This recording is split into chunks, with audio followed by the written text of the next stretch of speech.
darkness and light collide. Two flames burn eternal. From the sacred halls of Freemasonry to the roaring highways of the widow's sons comes a brotherhood forged in truth, honor, and fire. This is no ordinary podcast. This is the voice of the craft, reminding you that the sun never sets on the widow's sons. From the heartland of America, welcome to the Two Burning Tapers podcasts with your hosts, Skittles and Gilligan. It's been a long day, Brother Skittles. I'll get to I get to sit here and have this podcast with you tonight. I'm Yes, sir. a little tired. I had some softball practice this evening for all county all-stars. Then I had a county all-star meeting. I stopped and got some dinner on the way home. Scarfed it while I was driving so that way I could sit down and have me a nice podcast with my brother Skittles. Yes, sir. Hey, brother, I'm confused right now because it's just me and What are you you. confused about? Yeah. I I thought love it with me and you. I know, but I thought we had a guest on our podcast tonight. Like, I thought we were like booked out for like the next 2 months or something with guests on our podcast, where it wasn't just going to be me and you, which I have no problems with that. I love it just being me and you. But I thought we were having a guest, brother. What happened? Yeah, you're right. So at the Kentucky rally, I think I kind of booked us out. Yeah. We were supposed to have a guest tonight. You're right. We were supposed. He's supposed to be logging on. Okay. So you want to sit here and wait till he logs on, or you want to? Or Hey, wait! Rode in, dude. What the heck? Nebraska is what? Nebraska, dude. Nebraska ain't logging in. Nebraska rode in, baby. Hey, showing up, baby. Shit. So our guest is at your house right now. Okay. Yeah. That's why he's not logging in, buddy. We done been sitting here for like 25 minutes, and I'm like, what the hell's going on, brother? I figured if we're doing a podcast with some traveling in it, then I better travel, right? Amen. Fair enough, like I brother. Just saw you, fair. Though. Yeah. I think wasn't it like maybe 4 days ago, 5 days ago, somewhere around that general neighborhood? Wow. Yeah. I think so. Yeah. It was recent, man. Yeah, but you know what, brother? Man. Do you know what, brother Philo? I can't tell you, I'm word vomiting right now, but it feels like it was a month ago that I saw you, but it just feels like it was yesterday. Does that make sense to you? It does make sense. Shit. Brother Skittles, how'd you keep that a secret from me? This whole entire fucking time we're sitting here talking, how did you keep that a secret from me? Know what? If you could tell, I had some rosy cheeks. I know, right? Or Rosie Palmer. I mean, either or. Easy now.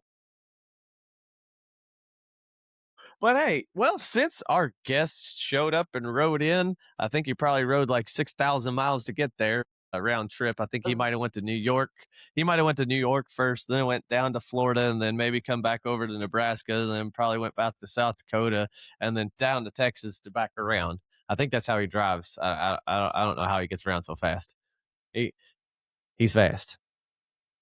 Yeah, I left this morning. It wasn't too bad of a ride. Missed all the storms last night, luckily, and I was right at 500 miles and a little bit of wind, but it was mostly behind my back. It was a nice, mellow ride, and I'm glad I'm here. Pushing you in. There you go. Just know that that headwind on the way back is going to suck out of Illinois, because ain't nothing out there give you any windbreaker. It's just flat. Yeah. Mm-hmm. But hey, brother Skittles, how about you? Do you have one of those off the cuff presentations or intros for our brother Philo there? I know. He just fucking rode in. Like, he's got to be tired. His arms have been flapping all the way there. One of those intros, you say? I don't got anyone prepped, but I guess I can go to welcome back to the Two Burning Tapers podcast. I'm joined here with my brother Gilligan, and you won't believe it, but at Kentucky Rally, we talked to our brother Philo, who he is here right now. We invited him on the podcast, and he said, listen, brothers, Nebraska is not a log-in state. we are a show up state. We rode here state. So all the way from the ride here state, we have Brother Philo. Brother Philo is an amazing brother. If you haven't had a chance to meet him, you should, and you get to meet him on this podcast. He trades his motorcycle in every 2 years because his bike hits 100,000 miles. Baby, we're talking about riding on this podcast tonight. We're talking about the growth of the Nebraska Widow Sons, their state rally, and all the good that they are doing. Brother Philo has been reaching out and bringing brothers together from the beginning. Brothers, this is an amazing podcast, and I feel honored. Brother Philo, I feel so honored to have you in my house. This is incredible. I love this. Well, I am honored to be here. I really appreciate this. This is going to be a lot of fun. So welcome, Brother Philo. Welcome, Brother Philo. I know right now, without a doubt, Brother Parker has shown you the red carpet, and you've only been there for like 4 hours. Like, I already know. Yeah, playing with the dogs and the chickens, and had an amazing dinner. So he's got a bed set up for me. I'm bunking here tonight, so thank you. Did he get you some steak and taters, or did he make his homemade pizza? We didn't do steak and taters. You did name it though, didn't you? Yeah, we've got a new dish. It's named the Philo chicken pasta or something. There we go. Philo. Maddie took over. Maddie knew that I had a brother in town, and she wanted to take some weight off my shoulders. And she's like, hey, I'm going to make dinner tonight so that you can have more time to spend with your brother. And that's something to point out about the ladies within the Widow Sons. It's incredible how much, they do these like unique supports and helping out. So, yeah, especially when you're rolling out the red carpet, because, it is a work day in the middle of the week. Well, I mean, not the middle of the week, towards the tail end of the week. So that shit's slowing down. You got a new kid. So there's a lot of things going on there. But Brother Philo, I'm just excited to see you on the podcast. I thought it was just going to be me and Skittles there for a minute. Well, by God, I'm excited. So, well, I guess we'll kind of get down into the thick of it. The thick of it. All right. The thick of it. All right, Brother Philo. I keep calling you brother, so I can assume that you are a master mason. That I am. All right. Well, you being a master mason, what lodge do you belong to, and what state is it in? So I am the past master of North Bend 119 in Nebraska. 119. So that must be a older lodge. Do you know when that lodge was formed? I don't remember the exact year. Our original charter's hanging up. I believe it's like 1884-ish, 85, somewhere in there.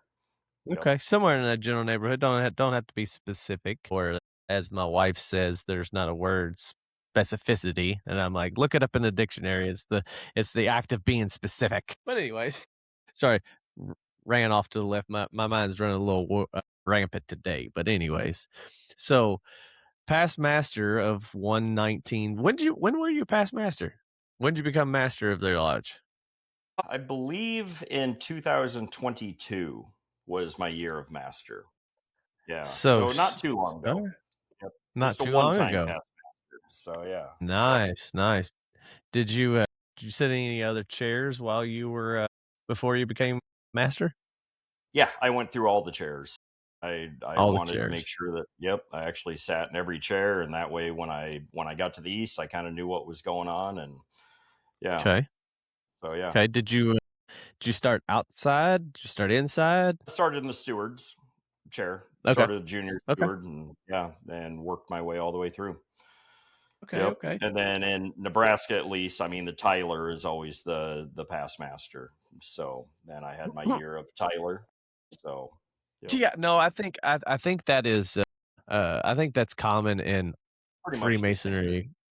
Yeah, across the board, past master pretty much goes to the Tyler's position, which it's funny that happens. It's like the G stands for green beans, right? Everybody knows that. Yeah.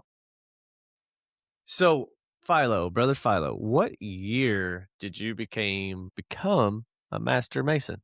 I believe it was 2015. is when Ooh, I okay. became a master mason. So All right. it was probably to go through all 3 degrees probably took me about 9 months. So I was interested in masonry for quite a few years before that. I've always been big into history. So I had studied masonry. Of course, you're watching the Discovery Channel, everything, every other thing.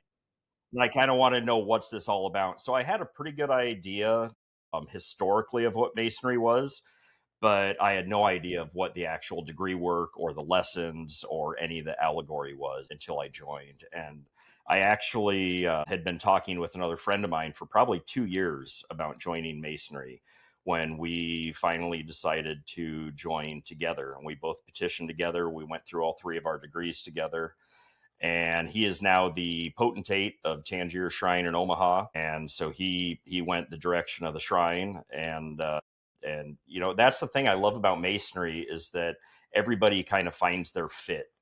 Some people Hmm.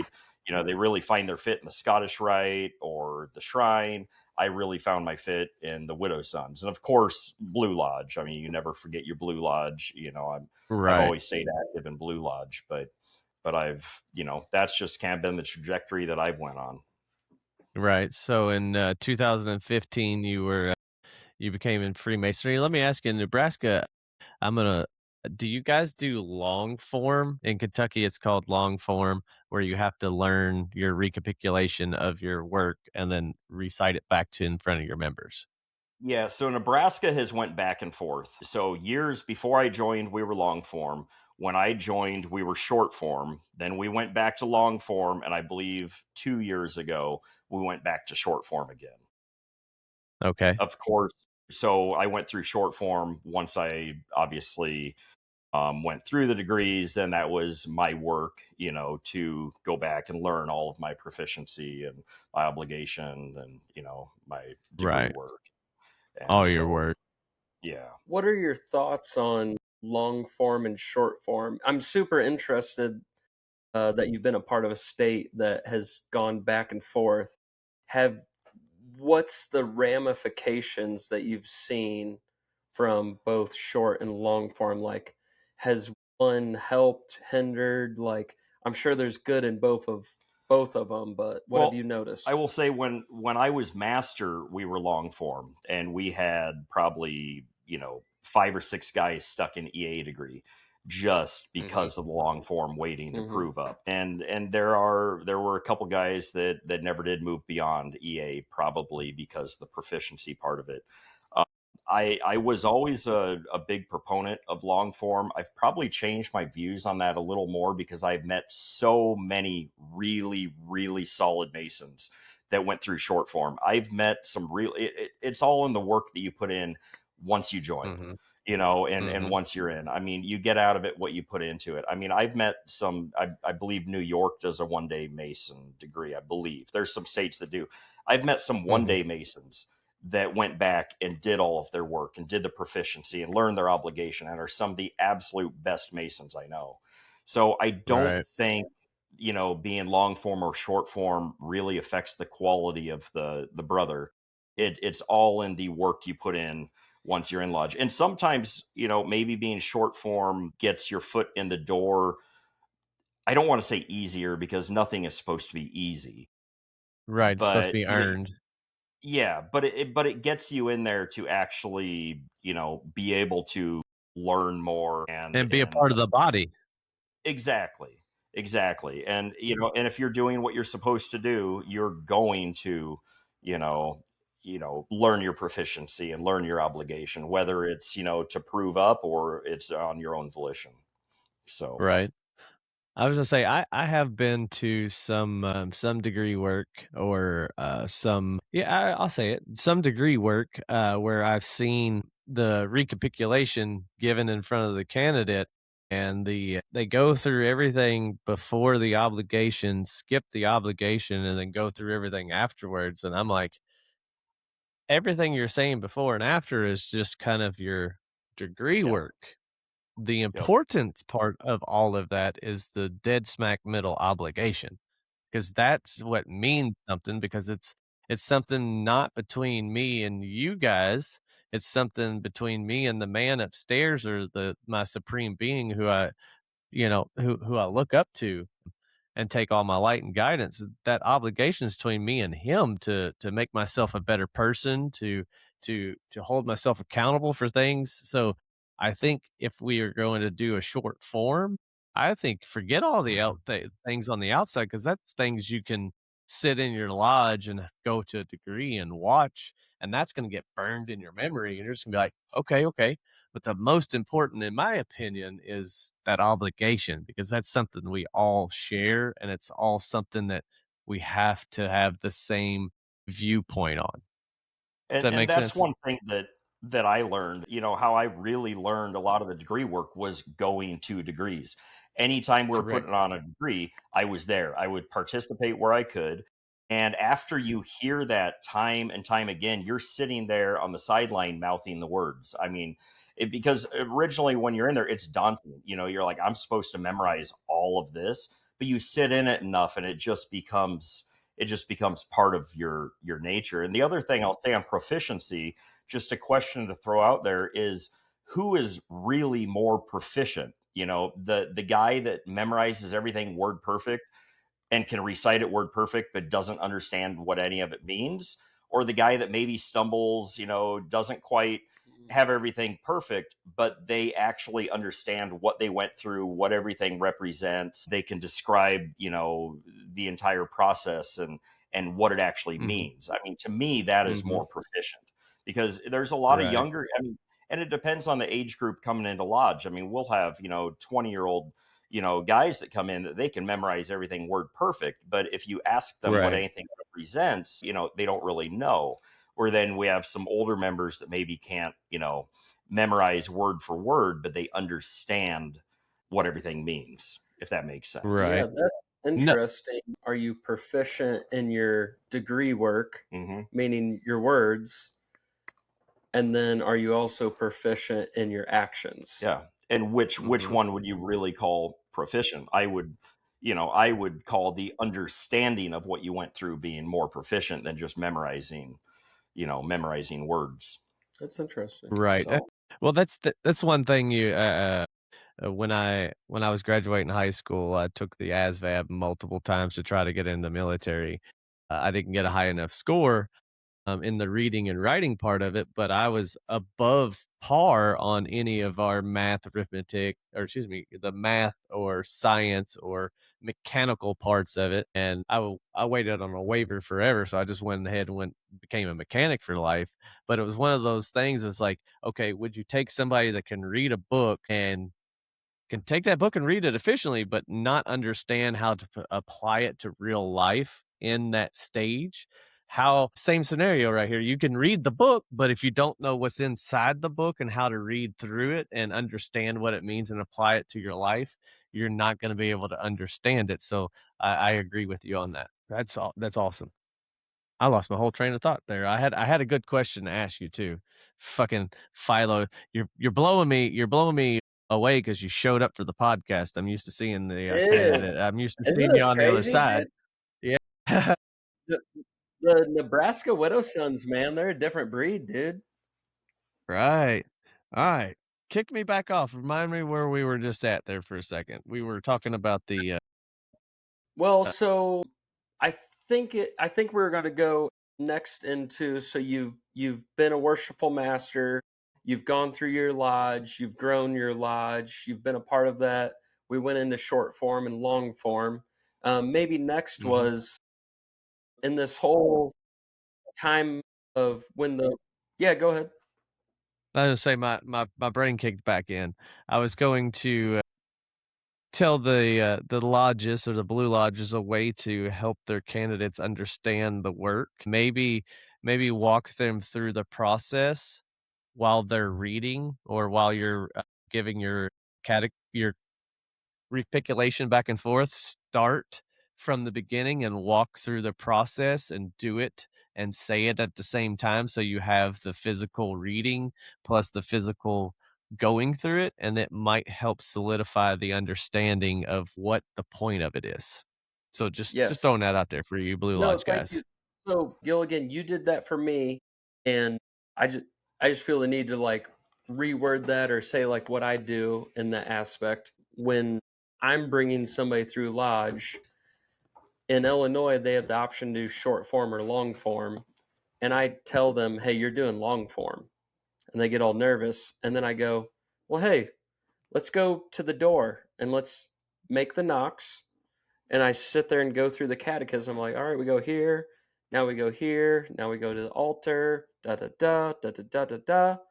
And then we get done with it. I'm like, see, all you're doing is just saying what you did. You did. And they're like, oh, that's actually pretty easy to learn, know, or memorize. But memorizing something's tough and is meaningless. Going through the actions and knowing it, that is meaningful, and meaningful is impactful. Correct. You're saying a lot of big words tonight. Did Philo give you a dictionary or something? I feel I'm going to be honest. Anytime there is more than one brother in a room together, there is energy. Like there's a nuclear power plant in my house right now. Me and brother Philo being here, having you on the podcast, Gilligan, I feel energized right now.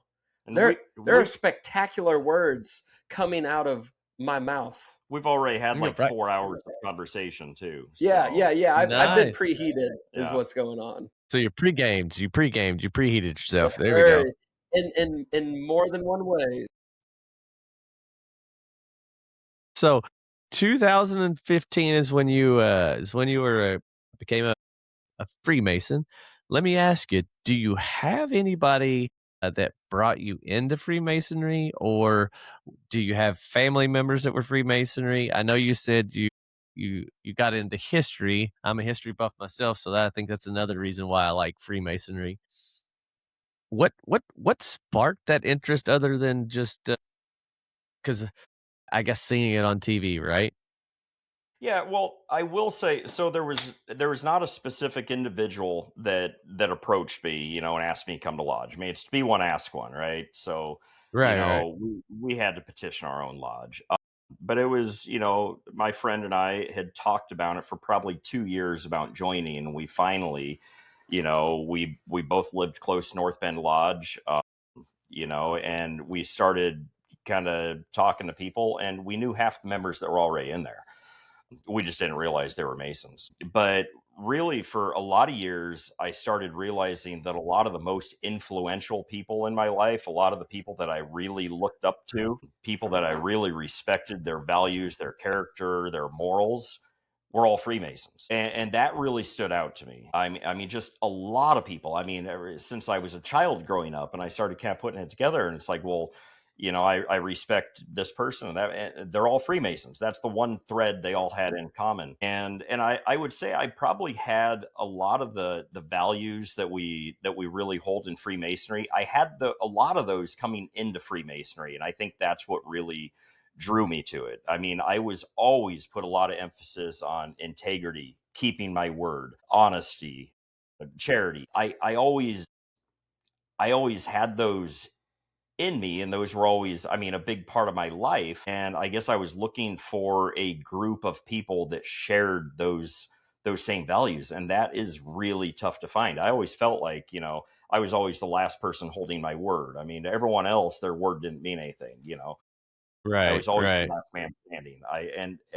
And once I joined Freemasonry, it's like, this is a group of real brothers that actually say what they mean and mean what they say. And I can trust them with my life. I mean, I can trust them with everything. And that was really, really, I mean, refreshing, I guess, to finally, surround myself with that type of group of people. Have that feeling. I was going to say, you brought that point up of being able to trust your brother, or trust the surroundings, or trust the people you're with. It's like, case in point, Kentucky Rally. We had an absolute blast. I got to take my kids. I took all three of my daughters. If you've watched our podcast or watched our Facebook reels, you see Brother Parker's done a fabulous job at video editing some kids' days and kid things of Kentucky Rally. My kids absolutely loved getting to see Brother Philo, Brother Skittles. They got up like 6, 7 a.m. and ran until 7. No, hold on. What was it? Thursday night or Friday night? No, it's Friday night. They were up till like 1 o'clock karaokeing. Like, Yeah. they had an absolute blast. But my point to this is I did not have to worry where my kids were when we were in this campground. And we are in a large campground, and they could go for quite a bit of ways. And all I had to do was look at my kids and go, find an adult, ask what time it is, and if it's 4 o'clock, you need to come over and check in. How many places can you do that and feel safe? And like just safe in general. There's not a lot of places you can do that in today's standards. So just know my kids love seeing you at rally. Very good. Awesome. So, Brother Philo, how did hold on, before I get there. 15 you were Mason, 22 you were past master. Are you a Shriner or Scottish Rite or any other independent bodies? I am. So I joined Tangier Shrine in Omaha in 2017, I believe. Mm-hmm. And I joined Scottish Rite shortly after that. So it would have still been 2017. I'm not super active in Scottish Rite. I love Scottish Rite. I love the degrees there. You can only do so much, you kind of have to, pick. As far as the shrine, I make as many meetings as I can. We do hold a lot of our Widow Sons chapter meetings in the shrine, so I do get to at least go to the shrine and hang out with a lot of the brothers there. At least once a month, if not twice a month, I'm in the shrine. Yeah. Gotcha. Are you I'm assuming you're a 32nd degree yes. Scottish Rite. Sorry, I almost said Shriner. Yeah. Do you belong to any clubs in the shrine at all? I would technically be a member of Motor B, but again, I'm not real active in Motor B. So Gotcha. I'm in the coach. Let me grab it real quick, Gilligan, if you don't mind. Grab it. I'm shutting up. I'm gonna shut the mic off. Watch. No, you're good, brother. Brother Philo, as an extremely active Widow Sons member, how often do you attend Blue Lodge? So if I'm in Nebraska, I am at Blue Lodge. This last year, it seems like I'm on the road, a lot of our Tuesdays, which are meeting nights. We do have an EA degree for somebody that I actually brought a petition to a couple months ago next Tuesday. So I will be at his EA degree. But yeah, I make as many meetings as I can, and I try to instill that in everybody, is that without Blue Lodge, we don't have any of this. Do not forget your Blue Lodge. And I know a lot of guys, join Blue Lodge because they want to be a Shriner, because they want to, even join Widow Sons, or, and it's like, that's fine, but you need to focus on your Blue Lodge. A lot of Blue Lodges are struggling with participation. They have the same guys repeating chairs. A lot of the older members that have to keep repeating chairs because younger guys, use it to, jump off to an appendant body, which is great to join the appendant bodies, but you need to focus on your Blue Lodge. I mean, that really always needs to be a priority. So, No. Blue Lodge first. No Blue Lodge, no nothing else. Yeah. Mm-hmm. So I don't know if you know this, but it's a fun fact. You used to be able. Shit. Let me get this out correctly. To be a Shriner, you used to have to be a 32nd degree Master Mason. Now you only have to be a 3rd degree Master Mason. What? Yep. I did know that, actually. But yeah, I don't know when they changed that, but yeah, so you had to join the Scottish Rite before the Shrine. Yep. And I did it the opposite way. I joined the Shrine first, and then the Scottish Rite. Then Scottish Rite. So both of you are members of the Shrine, correct? Mm-hmm. Yes. Co-share. So yeah, co-share Shrine. So I'm not a member of the Shrine, so I don't know. Do you guys have anywhere in your bylaws in the Shrine of minimum Blue Lodge requirements? No, not that I know of. Yeah, not that I know of either. Man, that's a shame. In the Widow Sons, we have a minimum Blue Lodge requirements, and so as a Widow Son, you have to attend. Or I'm sorry, in our chapter, anyways, which I think is a spreading thing. We have a minimum Blue Lodge requirement, and I would love to see that in all appendant bodies of Blue Lodge, because again, without Blue Lodge, appendant bodies can't exist. Yeah. So, Brother Philo, does your lodge meet every Tuesday? No. We're the second Tuesday of every month. So once a month? Yeah. So second Tuesday of every month would be our lodge meeting, but then our third Tuesday we try to do a round table. Or if we're not doing a round table, that's typically when we would do our degree work. Okay. So you kind of meet twice a month, or one's a meeting and one's a degree work hangout, or whatever you decide to use with it. So do you do 12 months a year, or do y'all go dark any time of the year? Nope, we do not go dark, and I don't know of any lodges in Nebraska that go dark. There could be. Okay. I don't believe so, but no, we're 12 months out of the year. Yep. Nice. All right. We dug into lodge a little bit. I know you're a master mason, past master. Know your home lodge. Let's see. I know you attend lodge quite often. Brother Philo, how long have you owned a motorcycle? I have had a motorcycle for 27 years. 27 years. So that makes you 33? Yeah, pretty much. No, I should say a road bike for 27 years. Yeah. Okay. So I'm assuming you had some dirt bikes and shit as a kid? My friends did, yeah. I rode dirt bikes growing up. So Gotcha. So you pretty much own what do you know what your first motorcycle was?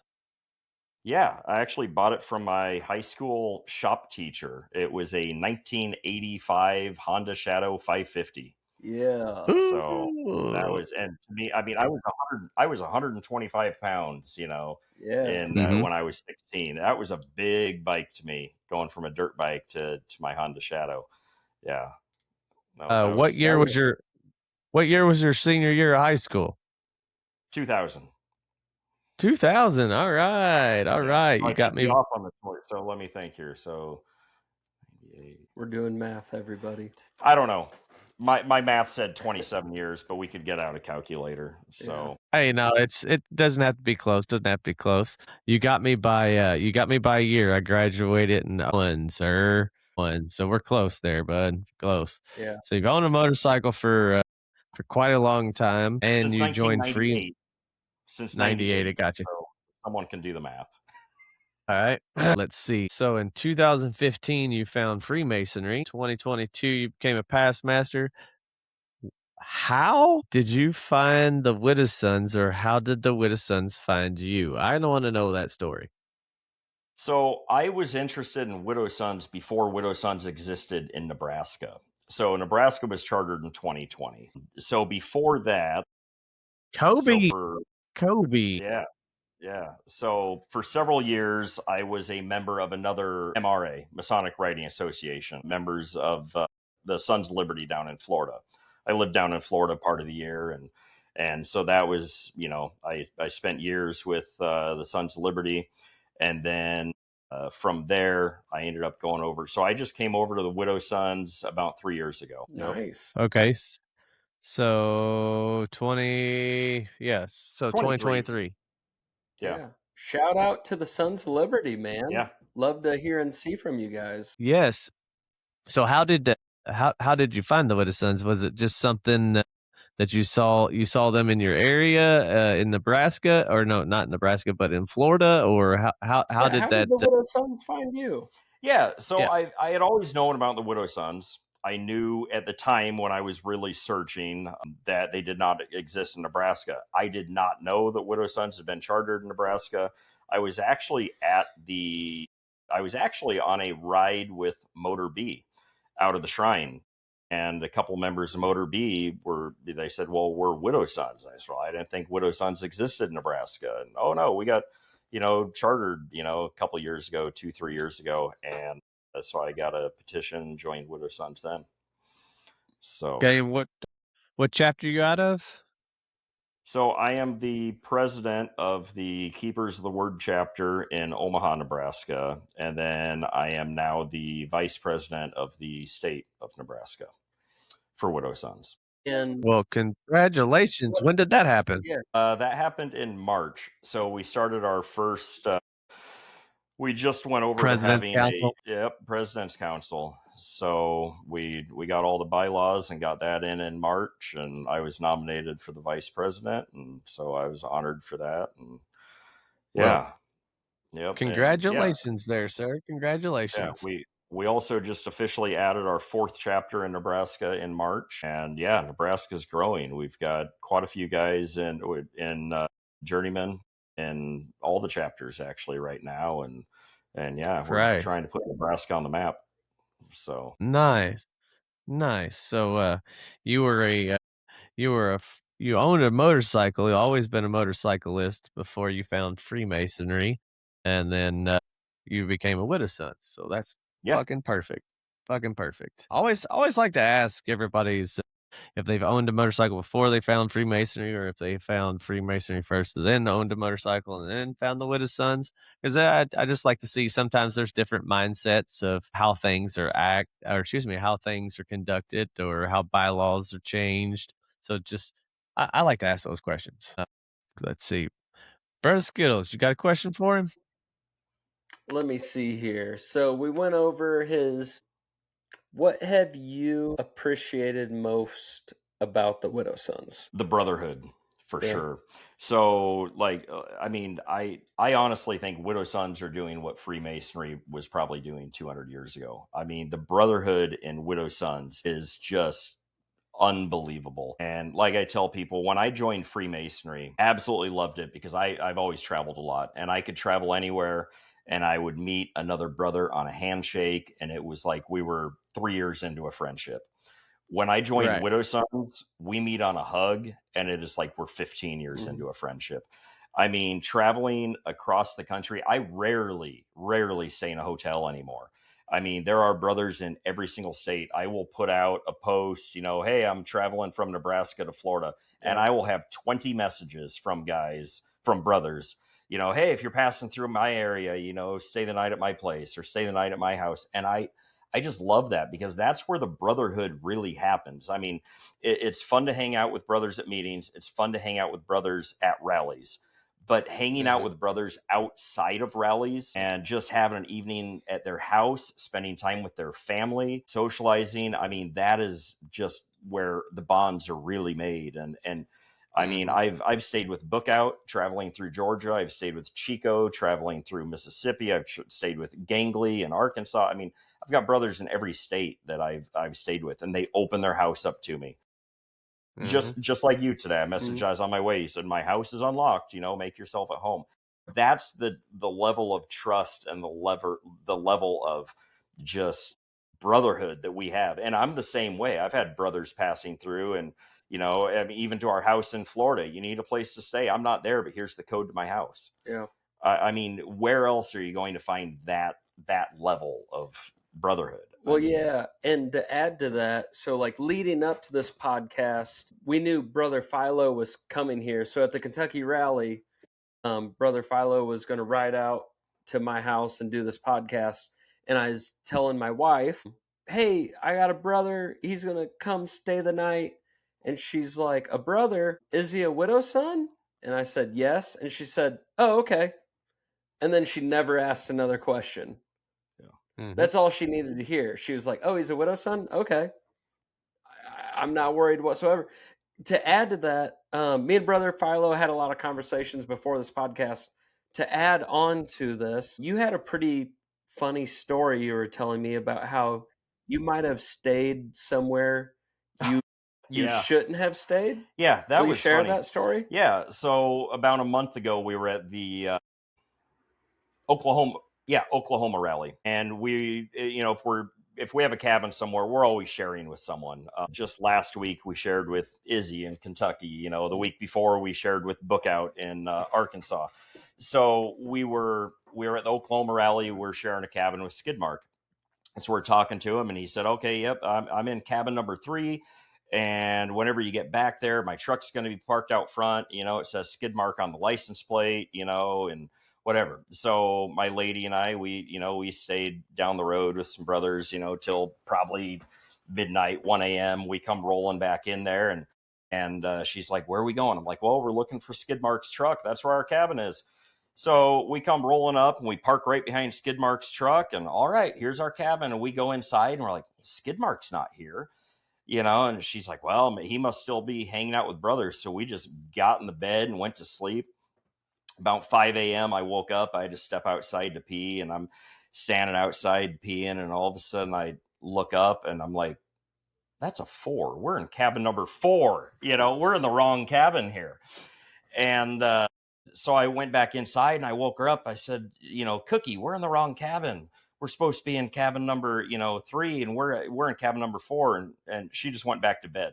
And I woke her up again. I'm like, we're in the wrong cabin. We need to go like next door to Skidmark's.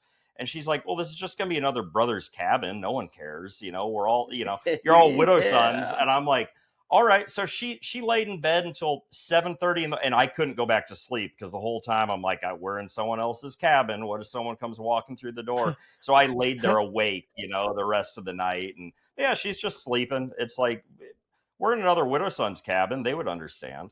And that really is the level of brotherhood. We literally could have went in anyone's cabin, and they're not going to care. Yeah. I mean, that's I love that, and you cannot find that brotherhood anywhere else. That's crazy when your ladies notice, when your ladies act upon the brotherhood. That's brotherhood that is shining an abundance of light. That's incredible. Yep, 100%, 100%. That's one of those ones where you're just I should.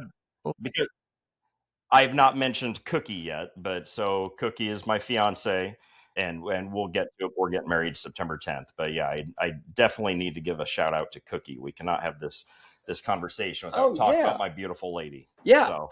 I hung out and talked with her in Kentucky. She's fantastic. She's amazing. She's incredible. She gave me a lot of good advice. I'm in debt to her. I'm thankful for her. You guys are getting, speaking of, you and Cookie are getting married. We are getting, and I'll say one more thing on just the brotherhood part of this. It just popped in my mind. So I proposed to Cookie last year. We were on a 4,000-mile ride. That's what we do. And she rides most everywhere with me. So we talk about me riding a lot. We got to give a lot of props to her because she sits on the back of that bike for a lot of miles.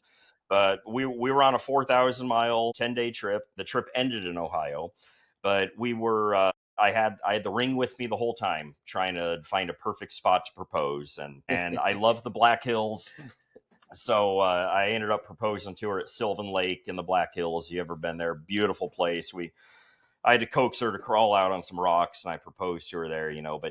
But anyway, so the night before, the one brother I reached out to was One Eye Rick. And I said, I have no clue. And I said, I have no clue where you're at, but I'm proposing to my lady tomorrow. And I would love if you, came and hung out with us. He responded within a few minutes. And he's like, absolutely, brother. I won't miss it. He was in the western side of Montana.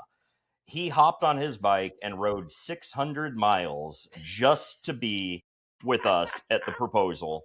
And he hung out with us and bunked with us that night. That's brotherhood. What does that say about a brother? Yeah. Yep. Yeah. That's a brother not afraid to ride. Yeah, for sure. That's what that crazy. Is. That's a brother not afraid to ride. Yeah. Yeah, that's a true brother. Man. That's awesome. We'll wait. No. So where I was going with that was you and Cookie are getting married. Yep. You're getting married at a rally, at right? A rally. Do you want to just say a little something there? Absolutely. Or? Well, I was going to. I didn't know at what point we talk about that. So, yes, Nebraska. It's our very first regional rally. September 10th. Dates? Yep, September 10th through September 13th. Our wedding is on the 10th.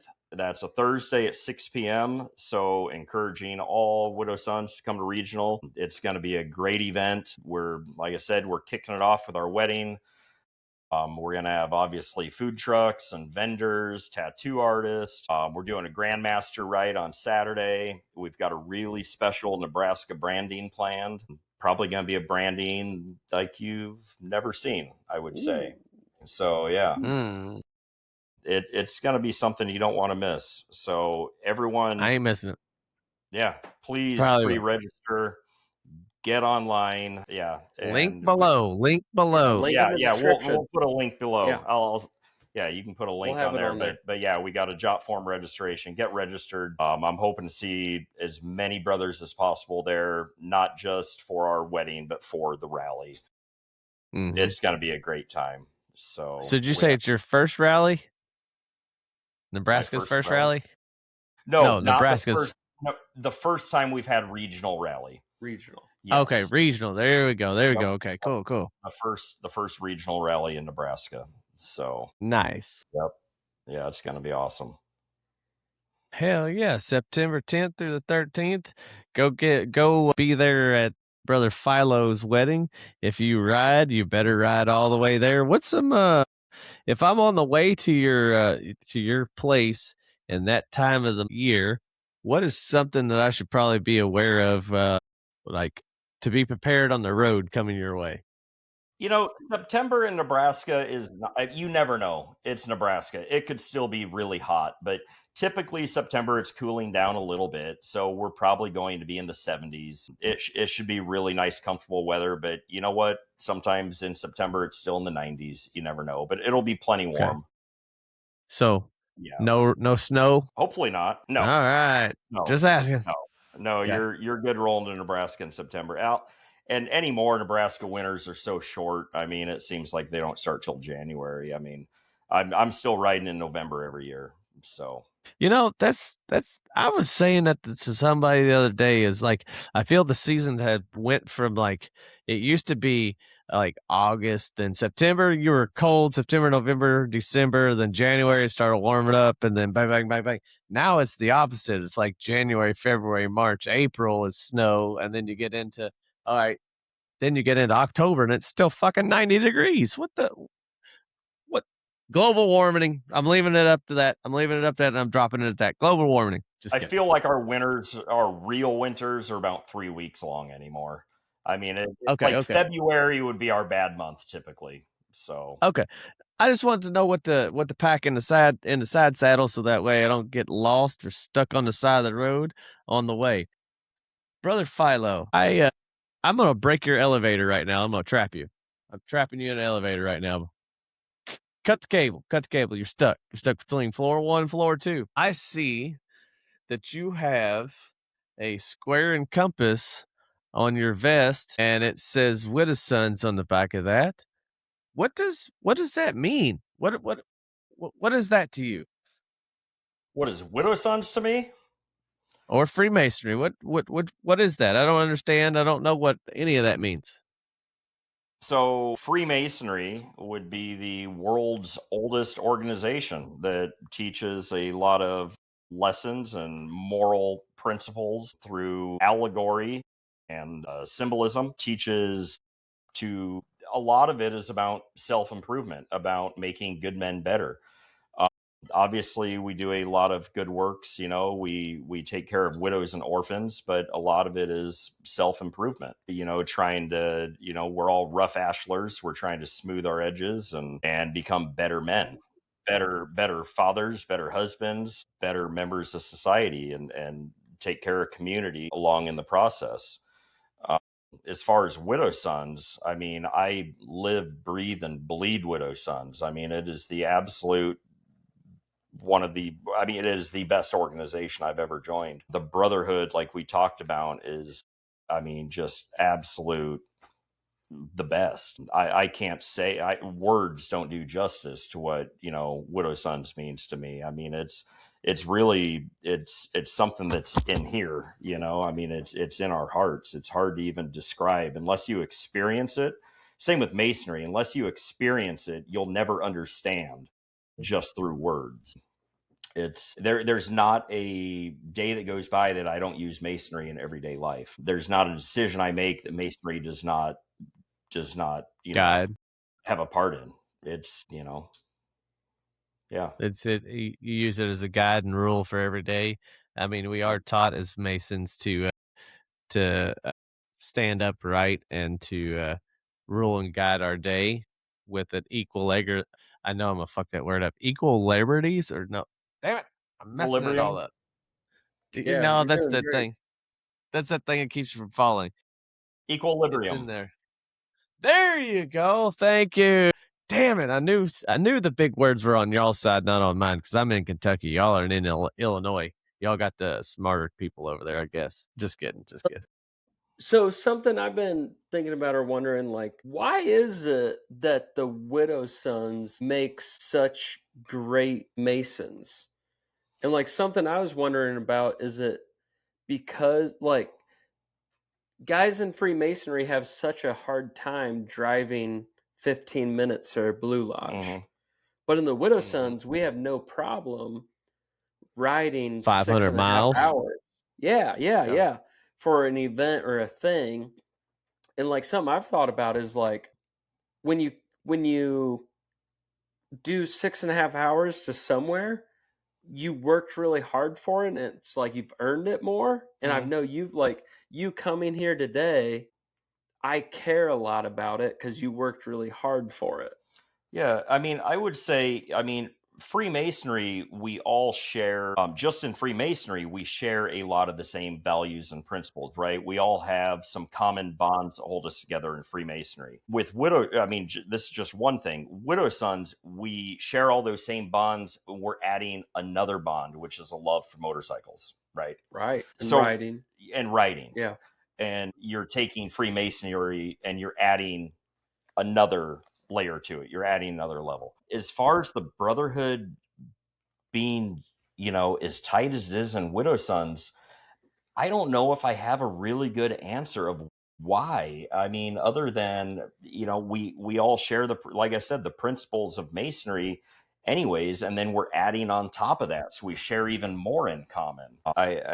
I mean, I don't know. And I suppose some of it would be, what we go through, just, I think we guard our gates pretty well in Widow Sons. I mean, that's got to be a big part of it. We're cautious who we bring in. We make sure that, that people are really serious about it, and you don't just get your Widow Sons patch. I mean, every state does it differently, but there is some form of a journeyman status. There's minimum mileage requirements or minimum meeting requirements, minimum ride requirements. So we kind of weed out a lot of people there, and we really, so you're going through another level. In masonry, we've already weeded out a lot of people because you have to be serious about it to make it through all your degrees.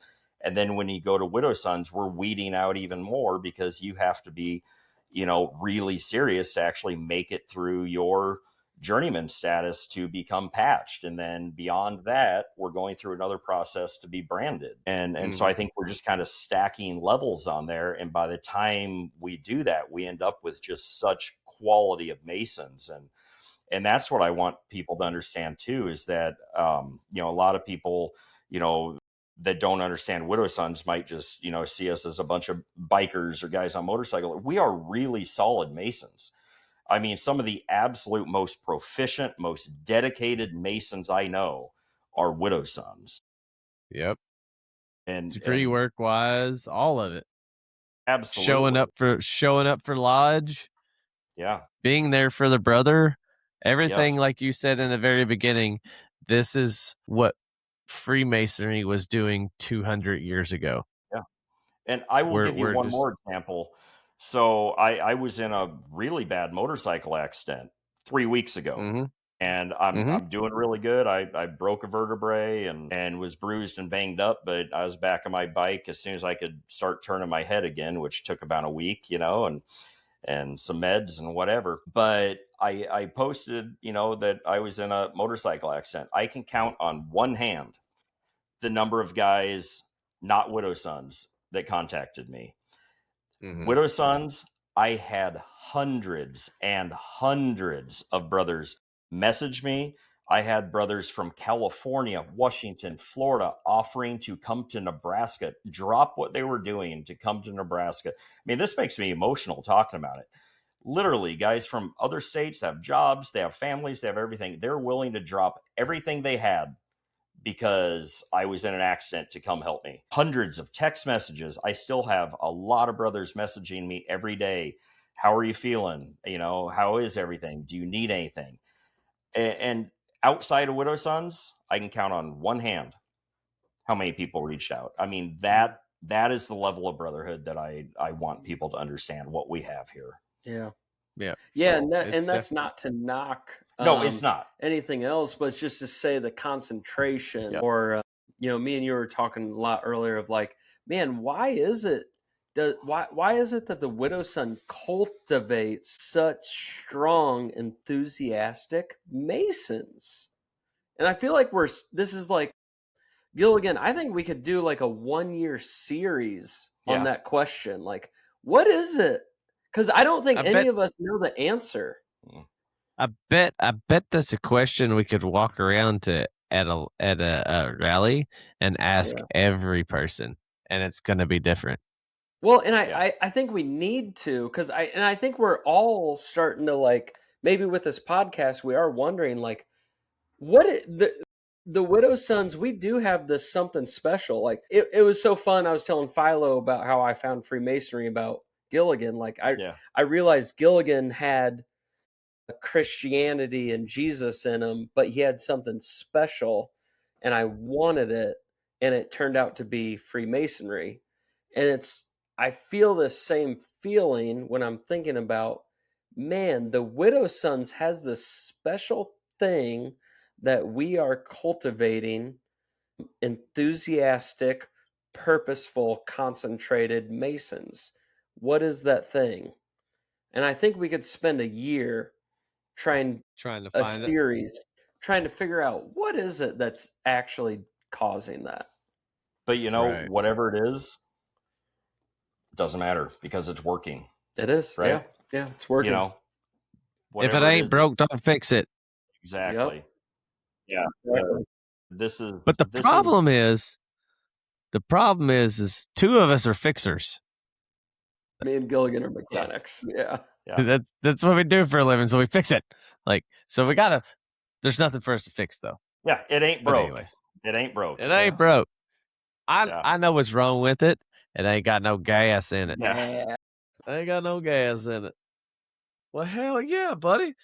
Brother Philo, we have been on a hell of a journey. I love seeing how Freemasonry found you, that you've been a past master, your 32nd degree, you're a Shriner with me, you've been through the hot sands, you're a Widow Sons. I know that for fucking facts. I think I've seen you at like 25 rallies that I've been to. So, hell, I think I've even seen you in Philadelphia at a rally last year when we were at Gettysburg. A year before I did Gettysburg, not last year. Year before, yeah, there you go. Year before. Yep. So there we go. Yeah. So last year I did 13 rallies. Kentucky last week was number 6 for the year. On my list, I think by the end of the year I'll be somewhere around 16 for this year. But yeah, I just love it. It's like I'm always in a hurry to get there, and then I don't want to go home. So yeah. Even though the next one, a lot of the times the next one is the next weekend, but it's like I'm always sad riding away from a rally, Yes, I agree with that 100%. I love getting there. I hurry to get there. I'm probably like a 90-mile-an-hour guy to get there quickly. And then when I get there, I love, that we have these Grandmaster rides and these extra rides. But to be honest with you, from as many rallies that me and Mr. Skittles have been to, we kind of gotten to the point where it's like we just stay at the rally. We show up and we're there. We're there to mingle. If I need to go get some adult beverages or some food or something of that nature, we'll make it mindful. We'll go get a group together. We'll go have dinner together or something. But it's more of, all right, I rode all the way there. I'm sitting and I'm relaxing with my brothers. That I'm having some conversations. Let's make it happen. One other thing I'll say about rallies is don't go to bed at 10 o'clock or 11 o'clock, right?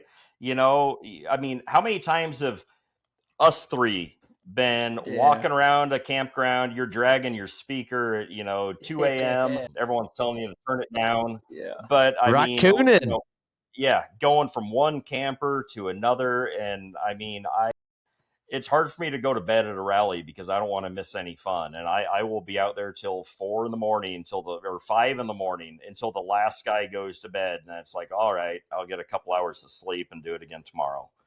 So I got a flat road. I got a flap road name for Philo. What's that? FOMO. Fear of missing out. Fear of missing it out. It is. You know what? Anytime I have went to bed early, it's like that's when all the fun happened. You know, you'll never know what you missed. Yo, Philo, you went to bed. You know, and it's like. So yeah, when you see Brother Philo out at 2-3 a.m., that is no longer Brother Philo. That is Brother FOMO. Yeah. Oh, maybe that's what. Because my wife tells me I have that. That's why I do a lot of things I do, is because I have fear of missing out. Because she says she notices my daughter has that too. I got one more thing for you. Yeah. So yes, just got these yesterday. These are our brand. You are the first 2 people to get these. These are our brand new chapter coins for Nebraska. So I got one for you. I'll leave it here. Dude, brother, these are heavy. Yeah. Hey, brother Philo, you see that Widow Son sign behind you? Just set it up there on the ledge. I'll find it there. All right. Yeah. I will take care of it. Dude. There you go. It's yours. These Nebraska coins, brothers, if you see these in the wild, get one. Those are heavy. That's probably the stoutest coin I've seen in a long time. And I will have those at every rally, and I'm still going to a lot of rallies this year. So next week is Tennessee, and then not in this order, but I'm still doing Alabama, Louisiana, Georgia, Ohio, Indiana. Nice. Illinois, plus some others. So, yeah. Good. So I'll get to see quite a few of them. And what's the cost of those? The coins, $20. $20. Wow. Yeah. Impressed with how big and stout that one is. That's the nicest coin you're going to get for $20. Yeah, that is. I agree with that. I will tell you, Philo, I've heard if you buy 2, you can get them for $40. Is that a deal? Yes, it is. Well, I will make that deal. Okay. Only if you mention this podcast, you can get 2 for $40. Correct. There you go. 2 for $40. Okay, 2 for $40. Yeah. Use 2 burning promo tapers. code 2 Burning Tapers podcast and get 2 for $40. Nice. Hell yeah, Brother Philo. Thanks. Hey, thanks for giving us that discount code, Brother Philo. We will most definitely help you out there. All right.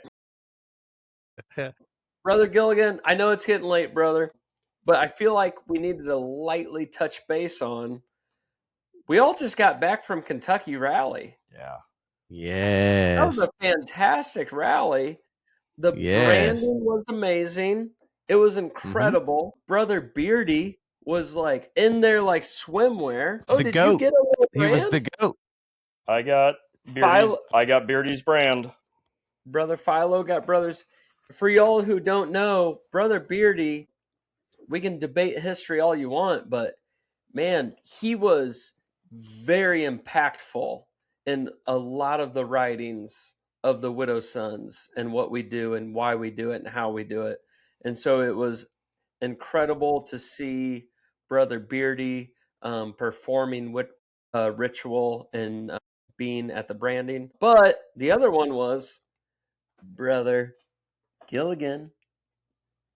We got steak and taters. Yeah. Steak and potatoes, no. Baby. Not. Yep. Oh, we did get green beans. Not just any steak, brother. It was a fucking fat ass 1-inch thick T-bone steak, bro. Fat. Dude, cooked ass steak. On the smoker. The guy who was smoking meats, they threw that motherfucker on. Smoked them, cooked like good medium. All of them were medium. Mine was not overcooked, moist, good.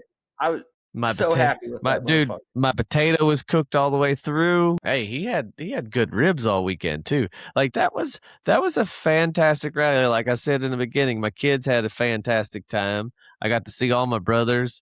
We got to do karaoke and sing. Hell, we even saw one of our brothers in our chapter just memorized by the bubbles, and I'm gonna throw him out there under the bus. Brother husband was sitting at the table, buddy, just chilling by the bubbles, having a good old time, and it was just jamming to the music, and all the bubbles was just flying around him. I'm like, he's in nature right now. He's in the nature.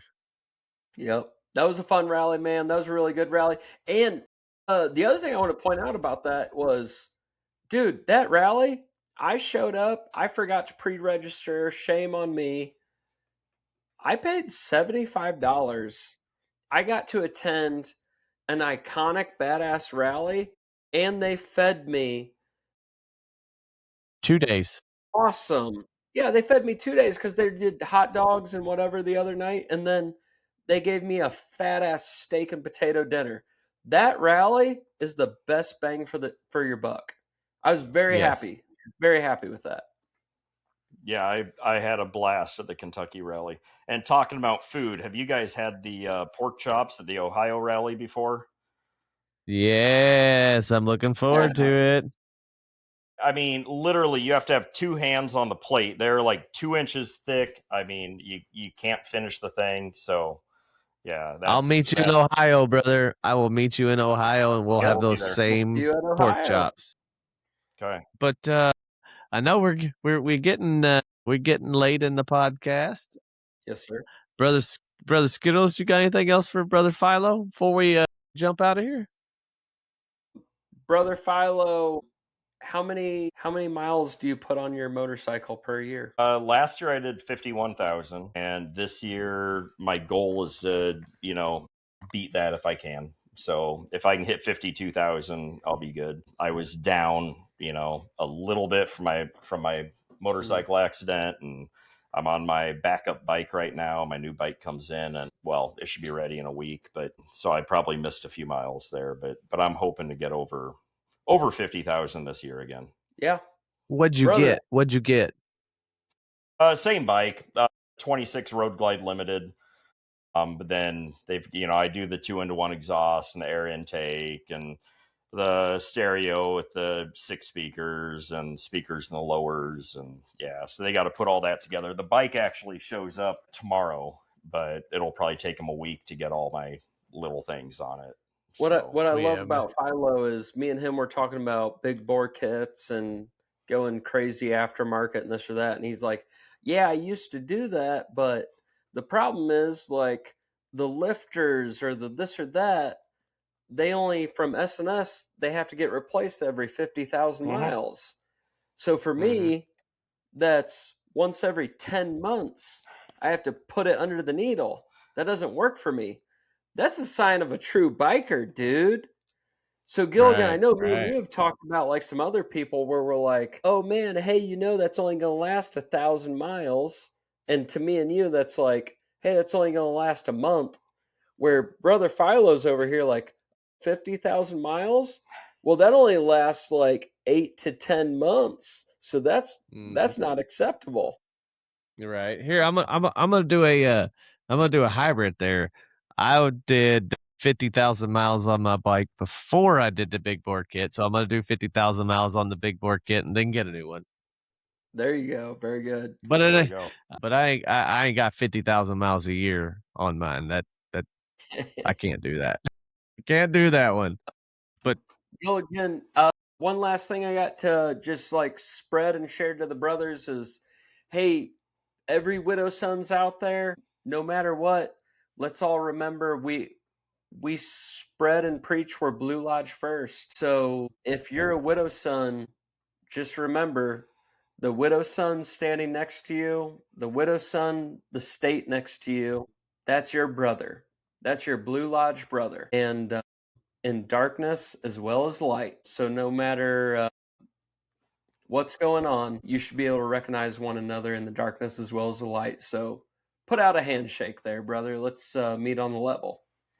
Yep. Brother Philo, do you have any words of wisdom you'd like to leave the craft with before we get out of here tonight? I don't know if I have any words of wisdom, but I want to remind everyone again about the regional rally.